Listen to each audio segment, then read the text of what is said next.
సాంప్రదాయబద్ధంగానే ఏదైతే అక్కడ అదే మేడారంలో అరుణ్ అని ఒక పిహెచ్డి దీని మీదనే చేసిన ఒక యంగ్స్టర్ కుర్రోడు ఉన్నాడు అధ్యక్ష. తను అక్కడ పూజారులు పవిత్రత ప్రతి అంశాన్ని క్షుణ్ణంగా పరిశీలించి ఏవైతే ఉద్దేశపూర్వకంగా ఇది రాజకీయం చేయాలని నేను చెప్పటం లేదు అధ్యక్ష, ఏదైతే ఉద్దేశపూర్వకంగా కొంతమంది కొన్ని పేపర్లు నేను కూడా చూశాను ఆర్టికల్, చాలా బాధ అనిపించింది అధ్యక్ష. తను ఇచ్చిన ప్రతి పిక్చర్ ని అక్కడున్న పూజారులు ఆ కమిటీ అప్రూవల్ తీసుకున్న తర్వాతనే అక్కడ ప్రతిష్ఠించడం జరుగుతుంది అధ్యక్ష, చెక్కటం జరిగింది అధ్యక్ష.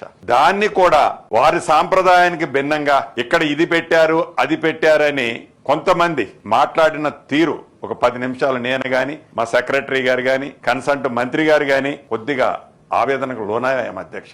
అటువంటిది అక్కడ ఏమీ జరగలేదు అధ్యక్ష. అనుభవజ్ఞుల అనుభవాలను దృష్టిలో పెట్టుకొని శాస్త్రయుక్తంగా ఆ ఆదివాసుల ఆచారానికి అనుగుణంగానే ప్రతి ఇంచి ఈ రోజు అక్కడికి చేస్తున్నామని బల్లగుద్ది చెప్తున్నాను అధ్యక్ష.